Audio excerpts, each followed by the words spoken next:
All right, we've started recording. Me and Janet are getting together again for Healing Mama Hearts. We've invited our friend Gladys with us today. We're so glad you're here. Thanks for having me. Yeah, awesome. So we're still on our march to try and get a building going and a place for moms to go that need to heal, and that's always just been our goal and just our mission to make an actual physical place for women to go. And so by doing these videos and having you guys watch our videos and like our videos and comment, that builds our group up, and that shows that there is a need. The more you guys comment and give your thoughts and things, it just shows everyone how big of a need this is, to have an actual place for someone to go to heal. And that's we see that need. We see the lack of care that we're getting after baby is born, and we need more care. And so we want to be there for everybody that needs that help. Elise, it's we really focus on the moms with the little babies, but all of the techniques that we talk about in our videos can work for anybody in general that have anxiety and depression.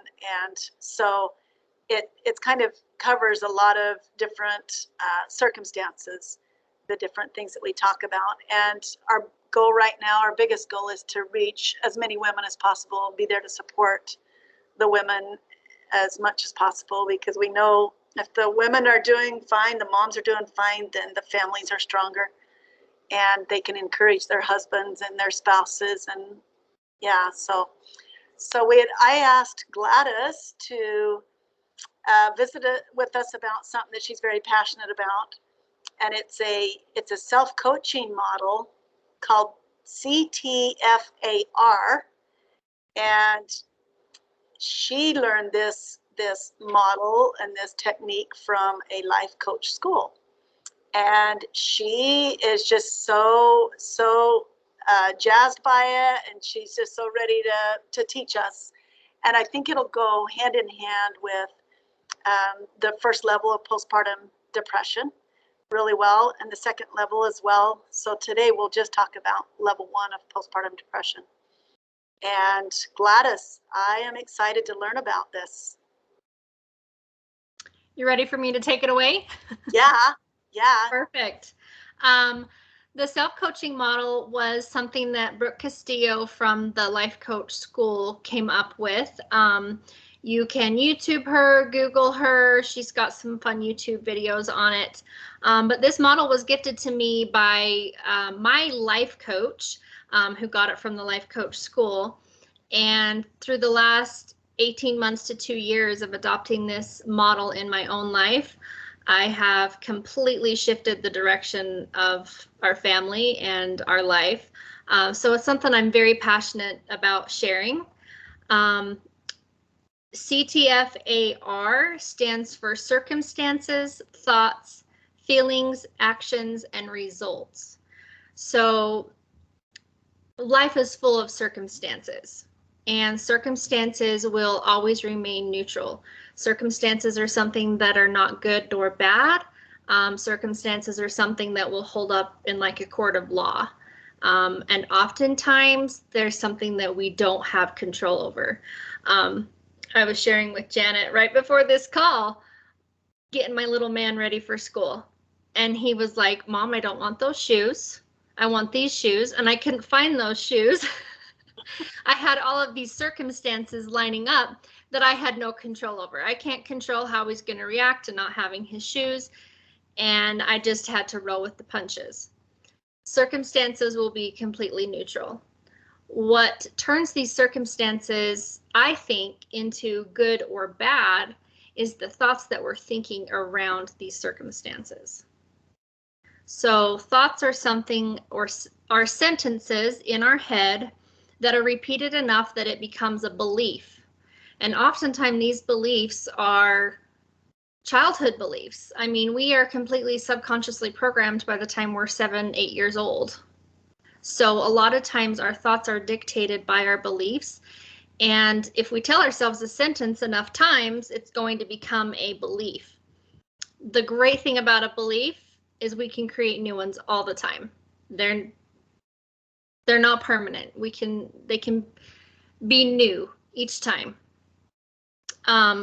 Thoughts generally trigger our feelings. So feelings are a vibration in the body that are caused by our thinking, and they could be described in like one word. So our feelings are not like whole-on sentences. Feelings are usually described in one word, and they're dictated by our thoughts. Understanding that your thoughts cause your feelings is how you can feel better without changing your circumstances. So if your thoughts control your feelings, then how you're feeling can change how the circumstance looks to you. Am I making sense so far? Yeah. Yeah. So you're saying we have a circumstance that happens that we may or may not have any control over. Mhm. Like you had no control over your little guy going, no, I want these, not those shoes. And you didn't know that he was going to Jones about it. You figured, there's many days that he probably puts on the shoes, no problem. But today so something happened, a circumstance happened. It was neither good nor bad. Your thoughts around it, you could have said, oh my gosh, this has been ridiculous. Now I'm not going to make it to our call. And plus, all these thoughts about the circumstance is what caused his feelings on it. Right. Okay. And then your feelings become actions after that. So if I'm letting the circumstance of me not being able to find his shoes, right? I can't find his shoes. Why is this happening to me? We're going to be late for school. I'm going to be late for my meeting. These thoughts that I'm telling myself are going to create feelings. Then I'm going to feel angry. I'm going to feel frustrated. And pretty soon these feelings are going to come out as actions. I might want to yell at him. Like eventually these feelings come out and they turn into actions. And our actions then produce our results. So if I become, what's that? You could have been so angry that you hop in the car to take him to school and you get a ticket because you're speeding and driving reckless. Because when you're angry, you're kind of crazy.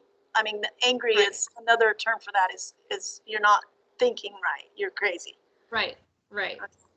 So our feelings then determine our actions, and our actions will determine our results. We get to school and he could be in a fit, He could be in a tizzy. Mom yelled at him because he couldn't find his shoes. He doesn't want to stay at school. So applying this to thinking, being a new mom, applying this to postpartum. So often I think we let the circumstances of having little babies and the circumstances around us swallow us in. When we can say, okay, I am not my thoughts. I can pull this thought out of me. I can set it aside and address that in a minute. It doesn't have to become who you are. Yes, that is so, Gladys, I love that. I remember when I was visiting with you the other day, you said something like, yes, I've dealt with depression and anxiety, but it is not me. Like I get that you've set it aside and gone, that is not my identity. Yeah. I remember in the heat of my depression, after my little man, the little guy that was just dropped off preschool. Yeah. And I remember I called my husband one day and I just said, I don't feel safe in my own skin right now. And he actually said to me, I don't love you anymore. Oh. And it triggered in me. There's more to the story. Obviously, we pulled through. We're still together. Yeah. But later talking through with him, he said, I was seeing you as your depression and anxiety. And so often I had to remind him, I am not my depression and anxiety. Underneath all of this, underneath these circumstances, underneath life, I have a soul. I am me, and I am not my depression and anxiety. So I think the next level when it comes to CTFAR is setting aside those thoughts and saying, that is not me, that is not who I am. And then ask yourself, what is a new thought about this circumstance that I can tell myself that is going to shift you in the direction of your priorities or whatever matters most to you? Just the thoughts that come to me right now, that as you're talking about this and we're talking about becoming a new mom, I feel like so often it's such an overwhelming thing to have a new baby that we can so easily say, I'm failing. This is hard. I can't do this. I'm not Right.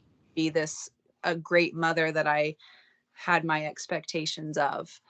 You know, that it's such a huge responsibility that it's an easy thing to look negatively at circumstance and say, I am not measuring up. I can't do it. Right. And I think that stems from, if we look a little deeper into our thoughts, at least for me, those kind of thoughts are dictated from past circumstances that have made you believe that you are not enough. You have had past circumstances that have happened, and the thoughts that you told yourself about that circumstance has become a belief that you are not enough.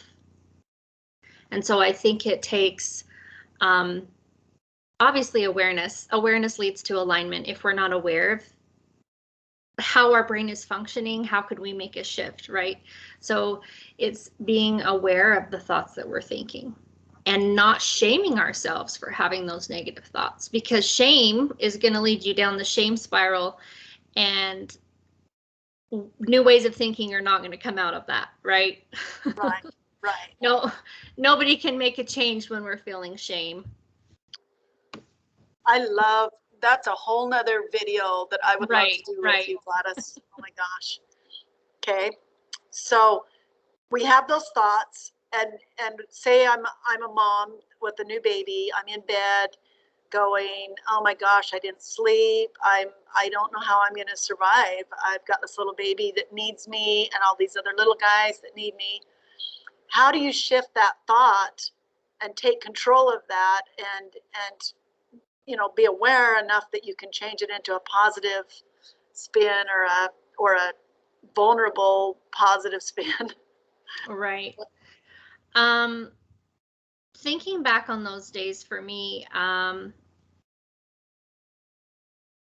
knowing that I had littles to take care of that depended on me were what got me out of bed every day. So those were the thoughts that I'm saying to myself.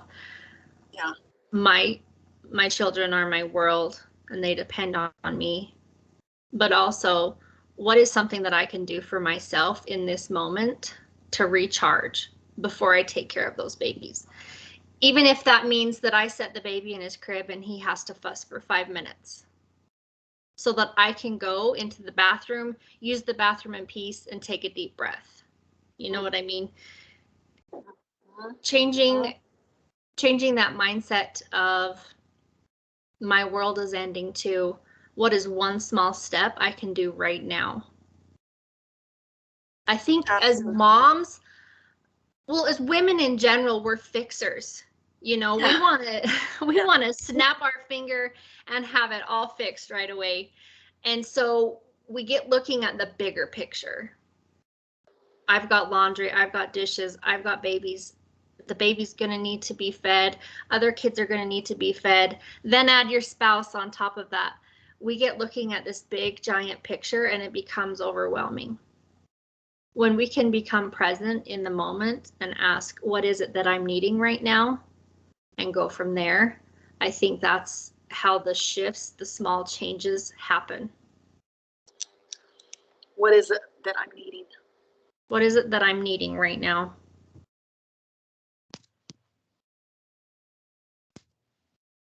Yeah.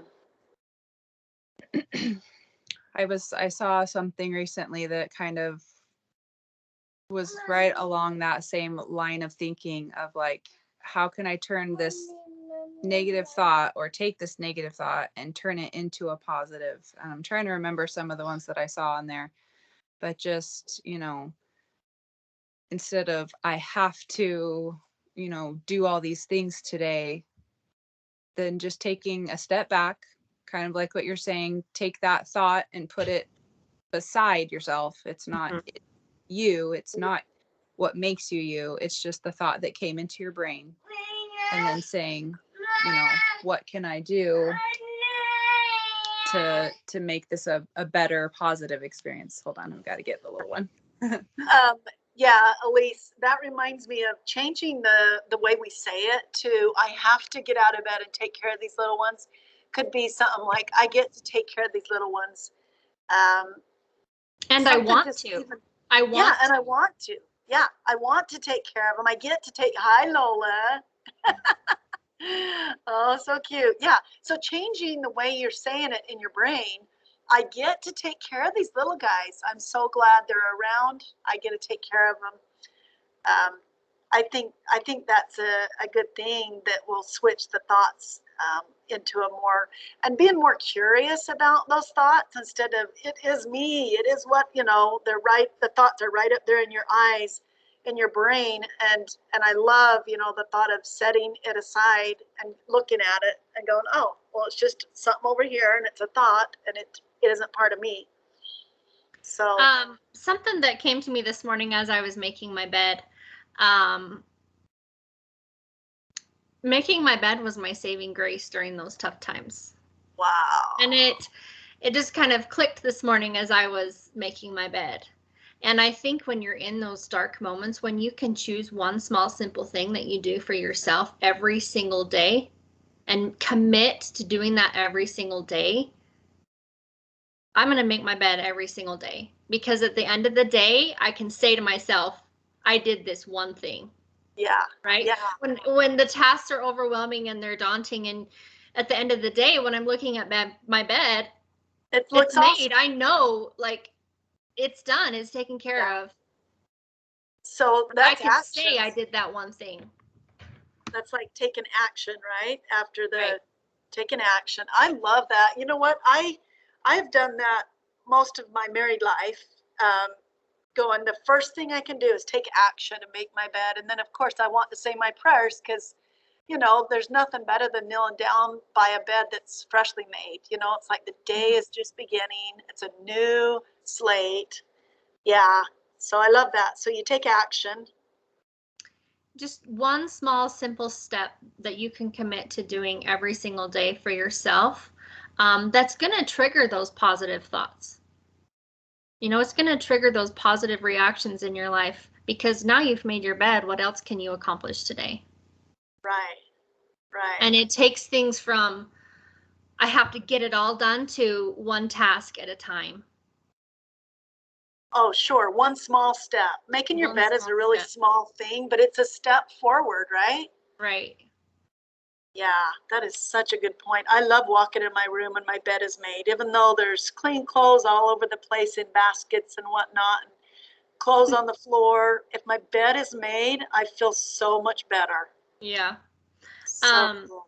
I remember we had a therapist friend, and he said to me, at the end of every day, write down one thing that you did for yourself. And so often that was my bed. And sometimes it was, I showered today. And you're going to celebrate that one thing that you did for yourself, because celebration wires your brain for positivity and more to come. Oh, that's powerful. That one thing. Because positive begets positive, right? Right. Where our focus goes, our energy flows. Okay. I'm trying to stay on topic here, but I'm like so full. It just like all wants to come out. Well, you are on trying topic. To keep it. You are, because I've got us go. You're going down the line because you already talked about the circumstances, the thoughts, the feelings from the thoughts, the actions, and now we're on results. And you kind of already even mentioned results in the fact that just that one step when you took action. Am I in the right direction, Gladys? Yeah, totally. Yeah. So Okay. our results are then we did something for ourselves that day. Yeah. Or I'm a happier person because I did something for me. I kept a commitment to myself. I think we don't understand how important it is when we do keep a commitment to ourselves and how much that fuels us as women, because it's not often recognized. Yeah. Gladys, it's amazing how much us women influence the flow and the energy in our homes, and also the influence we have on our husbands or our spouses or our partners. It's huge. And the influence we have on our children. I mean, it's so basically, you know what, women supporting women is such a great idea because women have such a part in the big picture. Like everything depends on the woman in the mom. Everything depends on the mom. I always say that the mother is the energy center of the home. Oh, I like that. Yeah. I like that. I'm just writing. So oftentimes,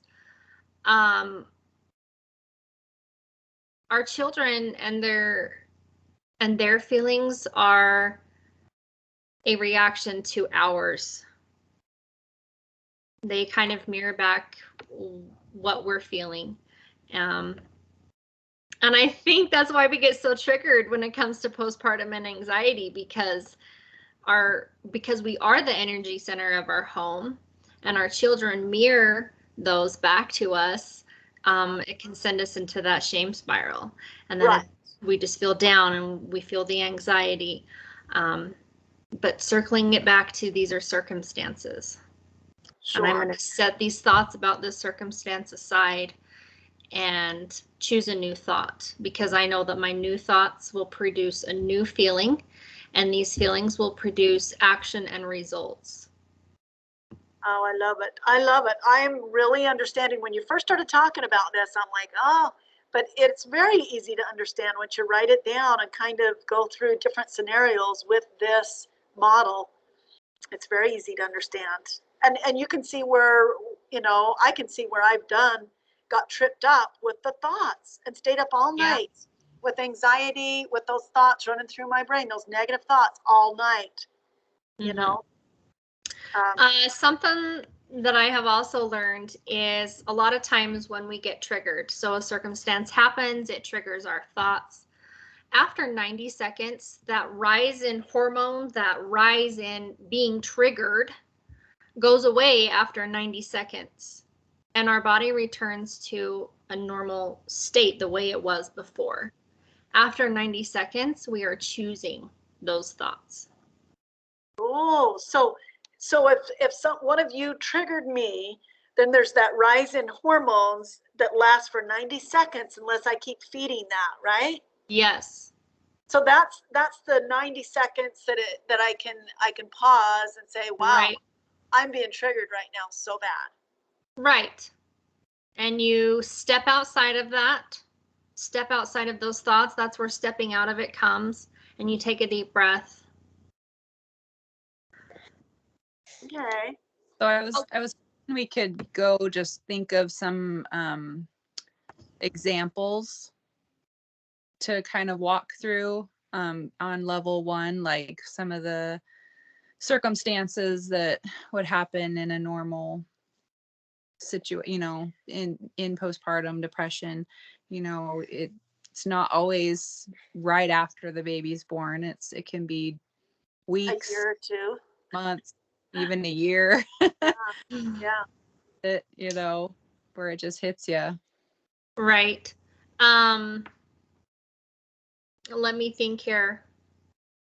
But I really think it's like within the first couple weeks, a lot of women will start feeling that blues, just that cloudy feeling of. I think in the first couple weeks when you're getting the baby blues, that's the time to really show yourself so much grace. Your hormones are changing. This lifeline, I mean, when you're pregnant, all those good feeling hormones are running through your body, and it was just taken out, and then you grew this human in you, right? Right. And now it's out of you. Like there's a part of you missing almost. Right. And I think it's, I mean, obviously you have the baby, but it was with you for so long, and Yes. you're just shifting so much as a mom. And I think that's where the circumstance comes into play, and saying, hey, this is a circumstance, and giving yourself so much grace. Set those thoughts aside, those debilitating thoughts of, oh my gosh, my body is changing so much. I look awful. My belly is saggy. I feel gross. My breasts hurt. Set all of those thoughts aside and say,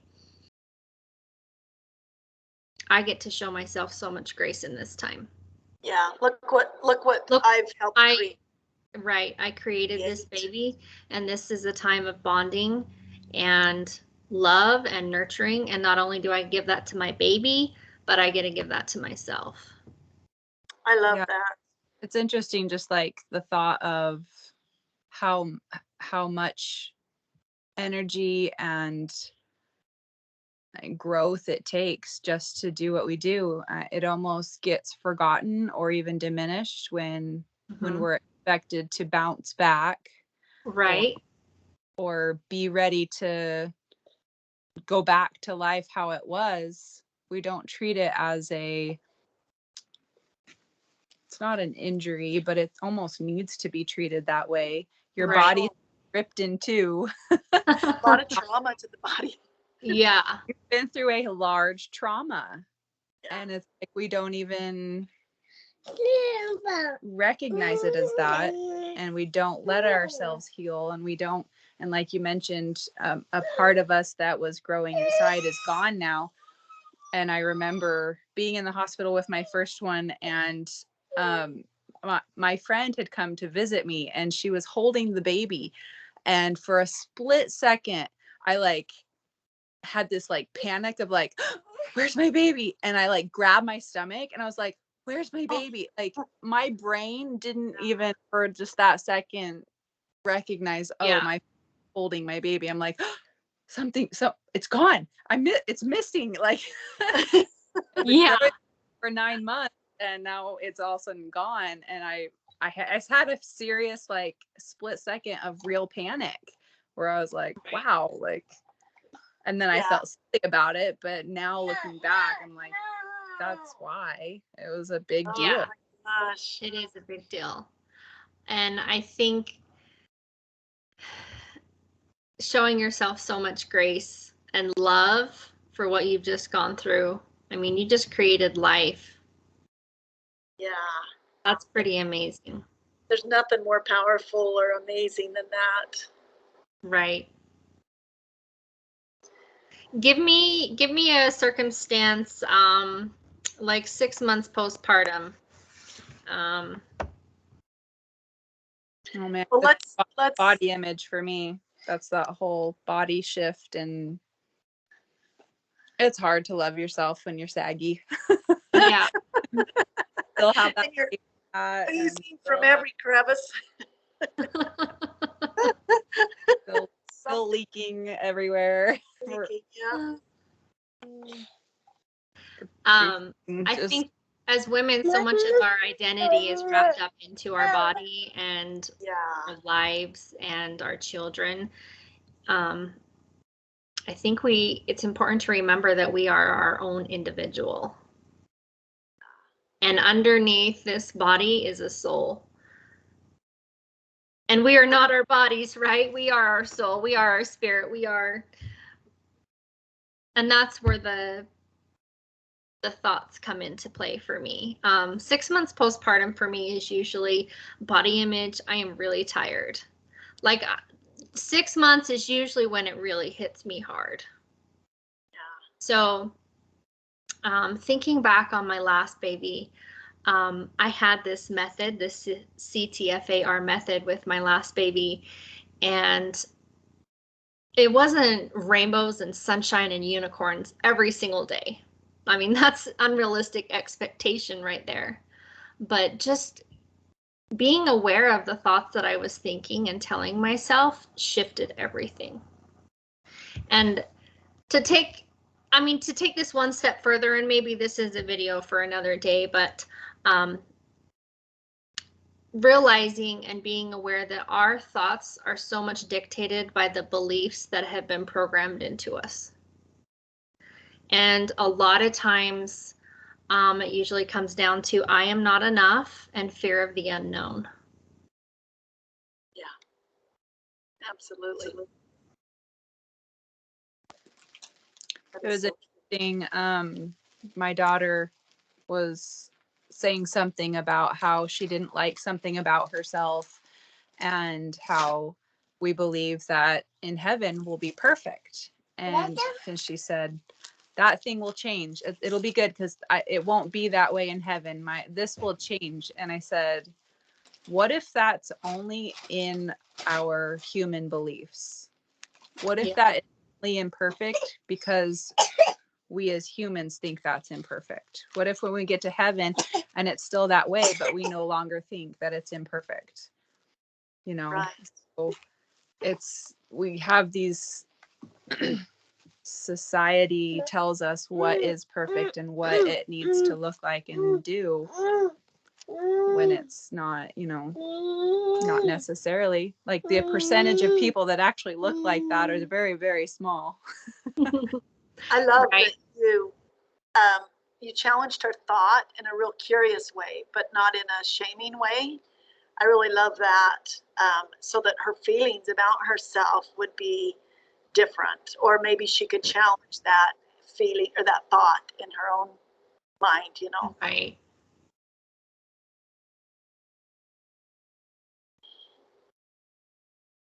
Yeah, I absolutely think that the way that we were programmed, or the way that we were raised, and it's different from culture to culture, because like in the African culture, in some parts of Africa, then a woman is considered beautiful if her neck is really long, or there's different things in their culture that's different than our culture. But I do believe that we are programmed with what we think is acceptable and not acceptable around 7 and 8. I totally feel that way. But Gladys, this little model is so neat, because I coach people in my home, and I've taught them all these things, but not in a flowing model like this, like defined with something that they can remember. CTFAR: circumstances, thought, feelings, actions, and results. It just kind of organizes my thoughts when I coach people with Yeah. And I I tell my daughter too, she's at the age where she's starting to have girl trouble or friend trouble, Yeah. And I remind her, hey, sis, these things are circumstances. And you may not be able to control this, but what you can control is how you're going to react to it. What you're going to tell yourself about it, and coach her through that as well, and challenge those new thoughts. So be curious about those thoughts, and see if those thoughts, as you change your thoughts, if it changes your feelings, right? Mm-hmm. Yeah. And so what would the action be? What would you coach her as action? Maybe first you challenged her, or you was curious with her about the thought, and then explained what the feeling that comes with that thought. So that encourages her to change the thought, right? Right. Then what about the action part? The action part, I'm thinking in a broad sense. So maybe she's having the girl trouble, and she says, nobody loves me. Uh-huh. And I challenge that thought, and I say, hey, you may not be able to control what she says or does, but you can control how you react. what's important to you, how you react to this situation. Yeah. And I challenge her to find the action. Well, would you like to invite this friend over to cultivate the friendship? Would you like to write her a note? Would you like to express your love? Because she has this new feeling, right? How can she express this new feeling about whatever happened? I think too, it's important to remember that actions are not always going to happen right away.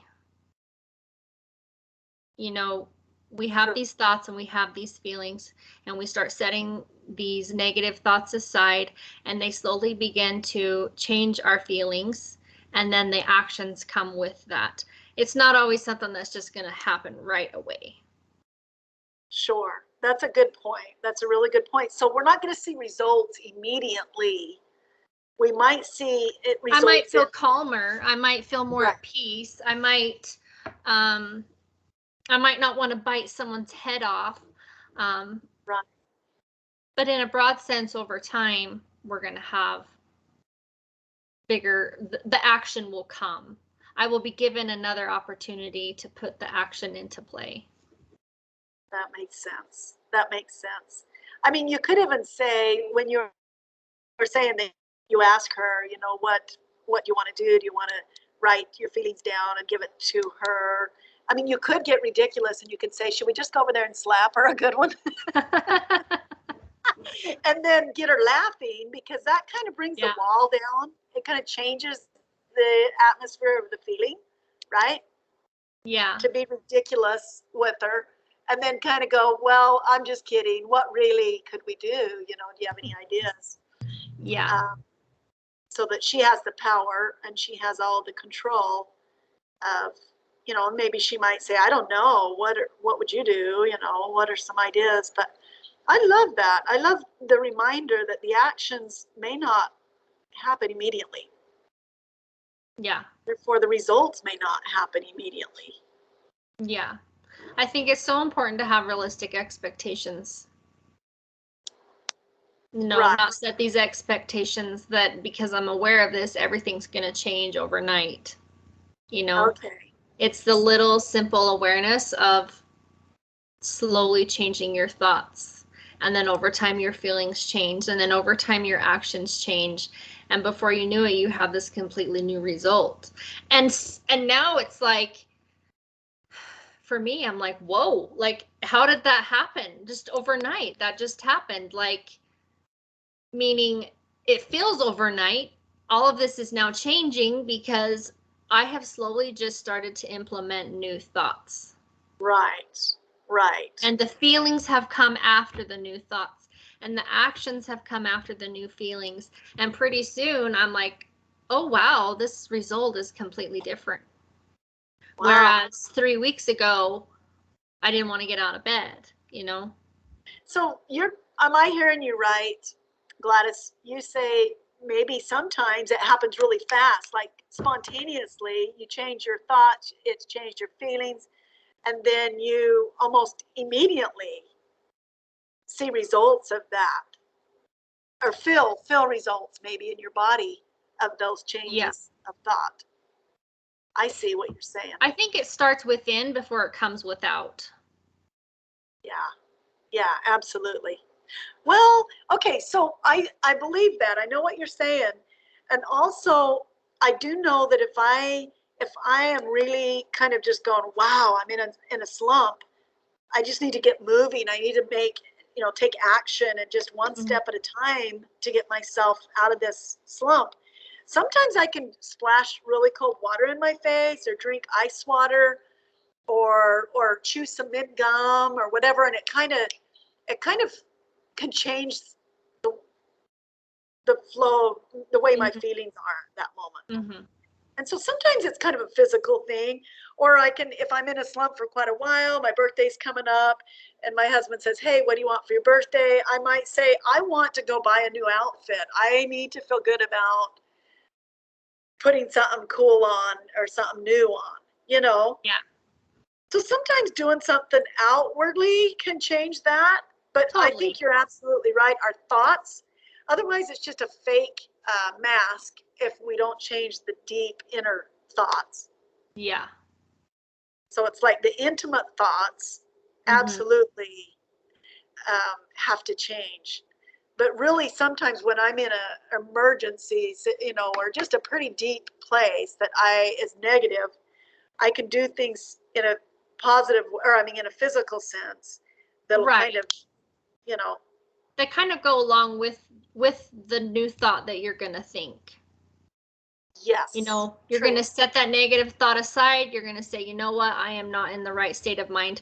I'm going to go do something for myself. Like you said, I'm going to go for a walk. I'm going to splash water on my face. I'm going to get myself out of that thought so that the deeper, more intimate thought can come with it. Sure. Oh, that's so true. And that's the taking actions and Mhm. then the results. This is so simple, Gladys, but it's so cool. I love it. I love it. I felt inspired to share, just barely. Yeah. Thoughts, like I said, thoughts are usually beliefs that are dictated from past experiences, right? But the cool thing about our beliefs is that they can be rewired. That's the amazing thing about the brain and neuroplasticity, is we can create new neural pathways in our brain.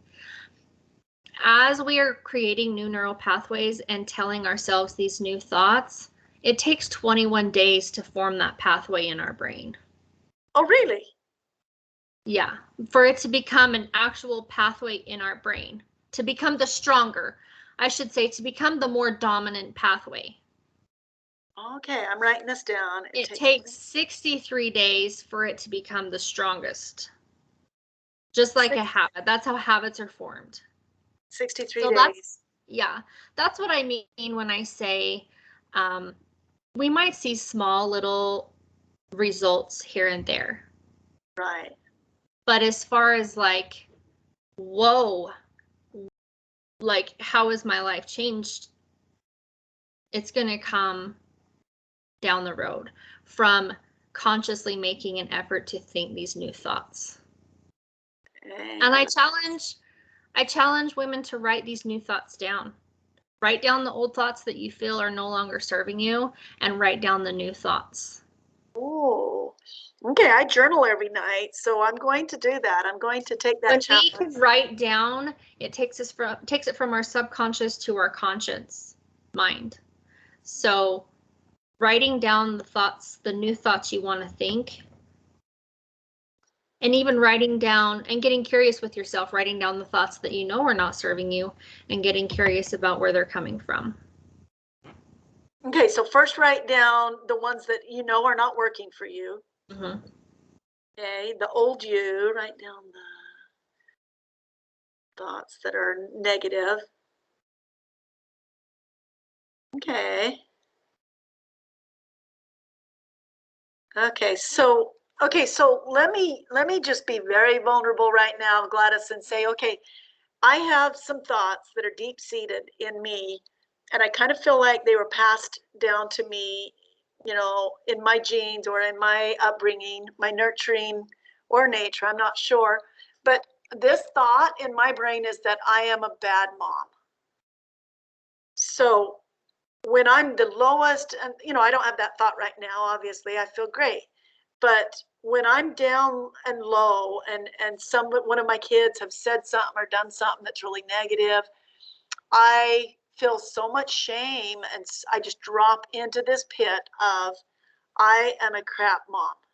So okay, so now I'd write down what that is. I'd write that down in my journal. Mm-hmm. And then I'd write down my new thoughts. I think I would get curious first about why you're feeling that. Before True. you're writing down your new thought, you gotta get curious about why you're feeling that thought. Because it's almost like part of taking it outside of my brain and looking at. I get to look at it, turn it, twist it, look at it, make it a 3D thing or whatever, and then after I've examined it, then I write down the new positive thoughts. I would ask myself, what is one new thought that I can start thinking right now that will move me in the direction of my priorities or that aligns me with what matters most. Okay, thought. I think when we can just choose one thing, I know as a mom that's stressed and overwhelmed and we're dealing with postpartum and anxiety, and I'm like, oh my gosh, now I've got to think these new thoughts. It becomes overwhelming, right? You don't want to add to the overwhelm. Just choose one new thought. So it could almost be an affirmation that I use throughout the day. Yeah. Right. Because that negative thought probably, if I was to really examine it, has probably been thought over 1,000,000 times in my brain, maybe even my mother's brain and my mother's mother's brain. And so it's imprinted in a deep way, right? And so if I want a fighting chance with changing that perspective, I get to think that new thought over and over. Well, and getting curious and asking yourself, is this old thought serving me? And how is it not serving me? And what can I tell myself that will serve me? Okay.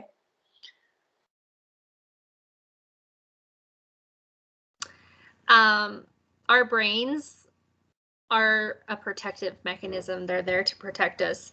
And when we have these thoughts or these beliefs,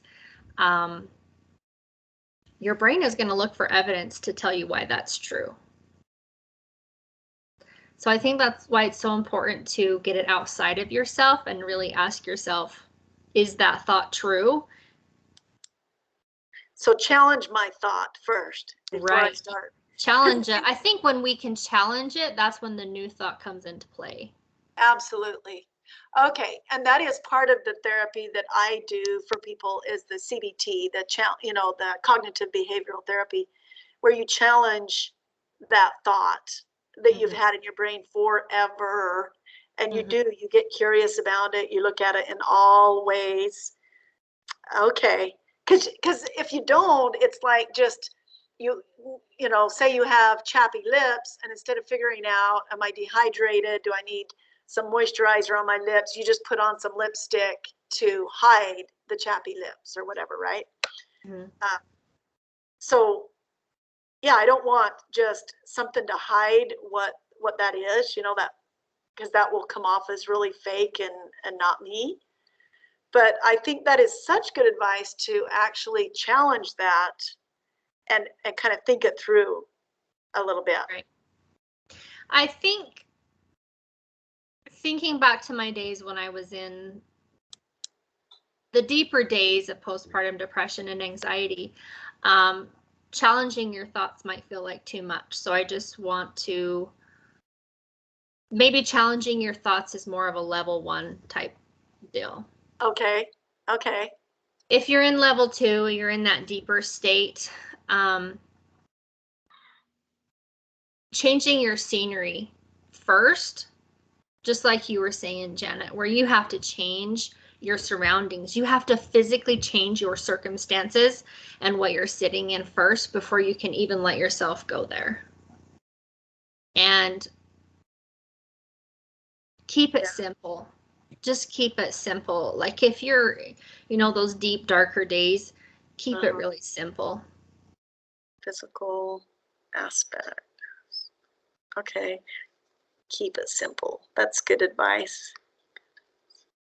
I also kind of want to add in that doing what do we call it, a program like this would be something that you have to practice over and over. It's just like exercise. You work out one time and say, okay, now I'm strong. Right. It's something you have to keep revisiting. So you just going into it knowing that, like, okay, this isn't a fix. It's not a magical wave the wand, I'm cured, I'm fixed. It's something that has to be applied over and over and over. Even with, I've noticed with parenting programs and strategies that I've tried to implement I have to go back and reread the book and go back and try again, you know, when I notice that I'm no longer using the tools that I have learned. Well, and just like I said, you know, it takes 21 days for your brain to form that new pathway, and it becomes 63 days for it to become the strongest. So it's not like a one and done type thing. It's a conscious awareness of I am choosing to implement this practice in my day-to-day life. And some days you fall up and some days it's fantastic, right? And just give yourself grace for both to be okay. Absolutely. Giving yourself grace is such a big part of this whole picture. Like, no healing will happen, no changes will happen unless you do kind of laugh it off and go, wow, I have been a mess. Yep. Yeah, that was quite the fall, you know. I must have looked really funny. Yeah, I think that's a good point. Oh my gosh, I got so much to chew on.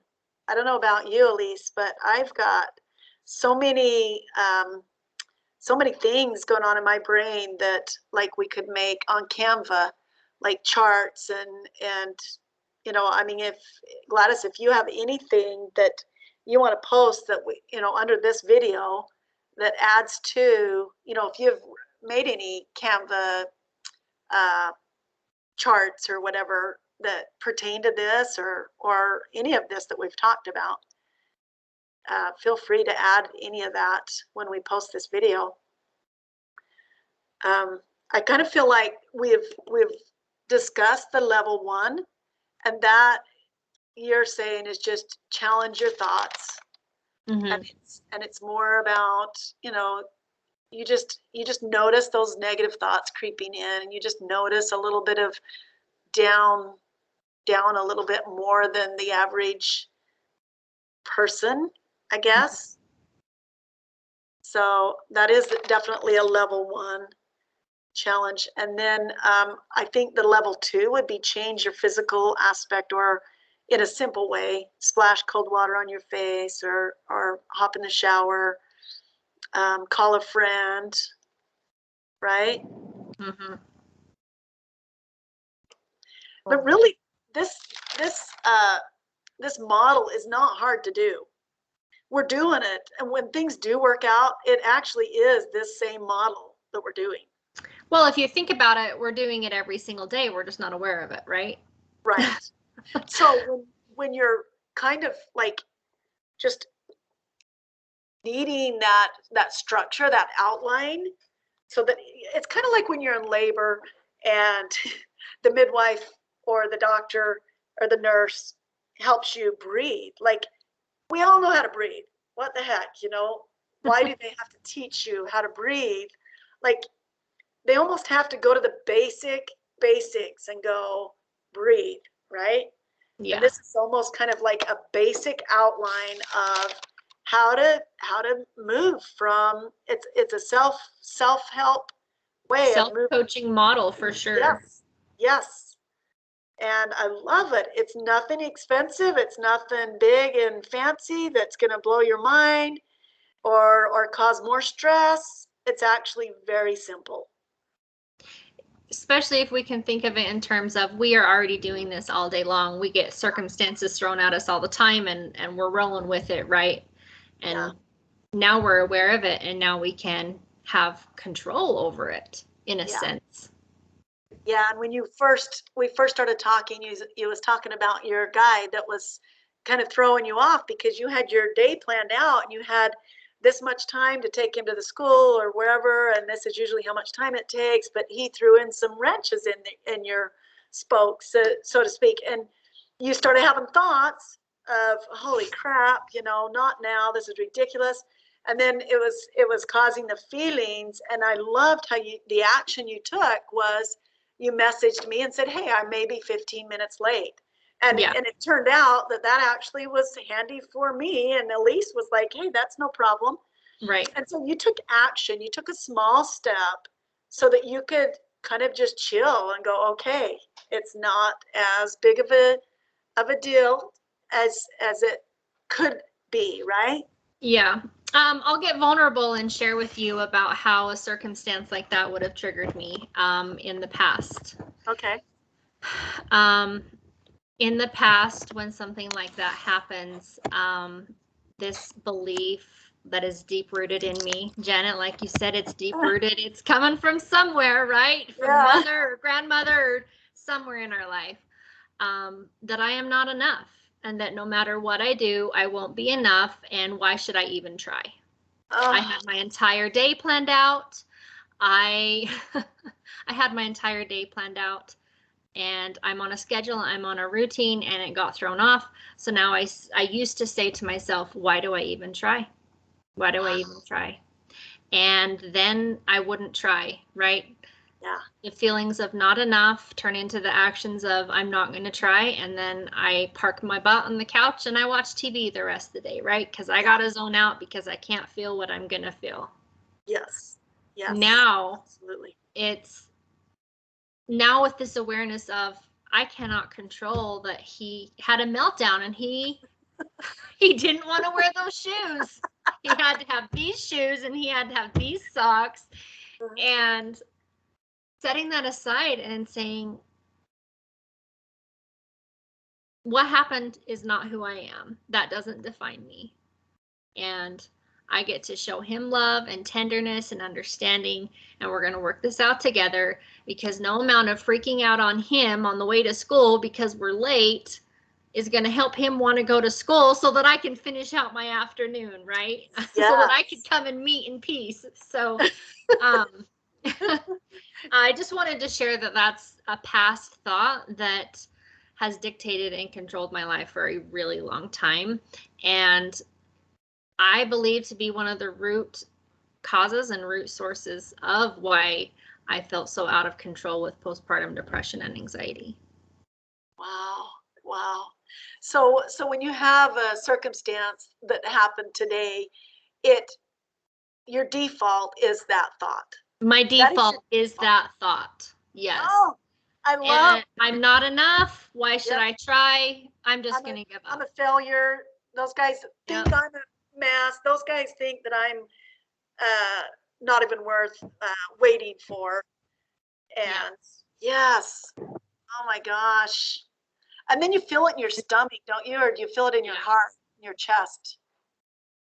Yeah. All of it. Yeah.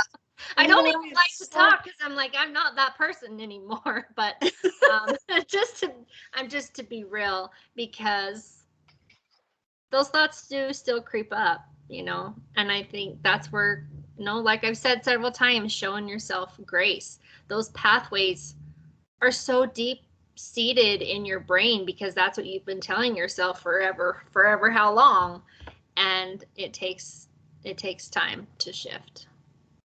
Wow, Gladys, I'm so excited to actually make a video with you and talking about these things, because you can message these things and I could make Canva posts about all these different things, but to hear the voice say it has another level. Like, I'm going to hear your voice in my mind next time my mind goes to that negative spot. I'm going to hear you maybe even chuckle and go, wow, there's that deep-seated thing, Yeah, and laugh at it. Like you said, laugh at it. Like, pesky things creeping in again. Oh, there it is again, Okay, it's there. Hello, how are you doing? Hello, buddy. Yeah, but I love that aspect of you took action, and it only took you sending me a message. At least to me, that was so. I know so many times that I have been expected to do something, show up at a certain time, and you're right. I start screwing up. I'm late, and so I just completely bag it, or I start thinking of a story, which is whenever I start thinking of a story in my brain to get my butt out of hot water, I'm like, okay, I'm not facing the truth, and right? Yeah. Well, that's been my story. Like I said, it's the I'm not enough story that I have been telling myself for years. Yeah. And there's stories that your brain has made and created around your beliefs and your thoughts to keep you stuck in playing small. To put it bluntly, it does. It keeps you stuck in playing small. So true. I love it. I love that you didn't come. I mean, you could have said, oh my gosh, my day is totally destroyed because this little guy is just turned into a little stinker. He messed up my whole schedule. I love that. I love that you're going, wow, this was a circumstance. Yeah, and I won't lie and say, obviously, because you're like, wow, Gladys, I can hear the stress in your voice when I voice messaged you. I felt stressed, and I didn't want to come on here with that stress. Good and girl. I'm like, the action step I can take so that I can get myself in a state to share would be to say, hey, can we just push it back 15 minutes so that I can take a break and pause and breathe and let my new pathway take charge. To me, that was giving yourself some grace to say, Janet, we can reschedule, or do you mind pushing it off 15 minutes? That was giving yourself some grace. Yeah. Yes. Because I could have said, no way, you know what, we can't wait for you. We're going to just go ahead and make this video. So what? I mean, still, you know, no matter how I responded to that, you gave yourself some grace, and you can shrug it off if I would have responded that way and go, okay, maybe another time, whatever, you know? Yep. So I love it, love it, love it. It's so, we are doing these things daily, or we're tripped up with and stay stuck in those thoughts and let it end right there. Well, thoughts create feelings, which create actions. We're doing it whether we're doing it positive or negative. Right. So now with the awareness, you can be like, oh, you know, maybe you remember it one day and then you don't remember it for a few days, and then you have something that really triggered you, and then you're like, oh, I have this awareness in my brain. Maybe I can apply it to this situation. And it's just the small daily steps that matter. I love it, Gladys. I am so excited because I already think that I'm going to learn more too on our next 2 videos. If you're willing. Yeah. That is. Awesome. You're gonna have to kind of pre-prep me on the topic, because maybe give me a guideline, because sometimes I feel like my thoughts go like this, like this, like this, like this, and I can share about this all day long. Good. And I think that we went right along. I mean, yeah, we had to discuss it and have examples, and I felt like that I was able to follow those pretty good. And also I saw your video, a little tiny video about hormones, and I'm like, oh my goodness, that has everything to do with postpartum depression. Everything. Like the 3 major hormones in our brain, or the chemicals. Some people call them hormones, some people call them chemicals, like the dopamine, that type of natural chemical in our brains. Those have everything to do with postpartum depression. Yeah. The hormone class that I did touch on was more on estrogen and progesterone, the 2 main hormones that we experience as women. Those hormones are what I would call like the happy mood hormones. And I haven't researched and gone into those a whole lot, excuse me. But I know what they take to be boosted. I mean, you can jump on Pinterest and you can Google happy mood hormones, and it can tell you the action steps that you can take for each hormone. Okay. Like with dopamine, sometimes a dopamine hit would be checking something off your to-do list. Sure. Or making a batch of cookies for a neighbor or whatever. I don't know. Yeah. Okay. We'll talk some more, Gladys. You will not get me to quit talking about this.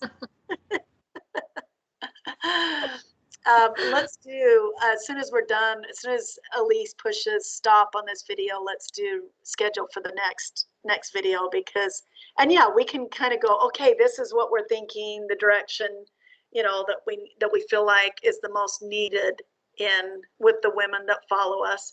I love it. We've got so many women that are following and learning, and you know, not a lot of them share when they're struggling, except for I do get messages, personal messages, and so it's hard for women sometimes when they're right in the deep of postpartum depression to just say, hey, you know, I am dealing with da da da da. I love it when I see people do it, but it's not as common, sadly. I think there's still a stigma, or maybe it just gives us time. I mean, when I was in the middle of postpartum depression, I didn't say, hey, this is what's going on in my world. Yeah. I didn't know that's what was going on until years later. I'm like, wow, wow, wow, wow, you know. So I'm sure that this video will be very helpful for people that do just scan our videos, and they'll watch ones that they think pertain to what they're dealing with.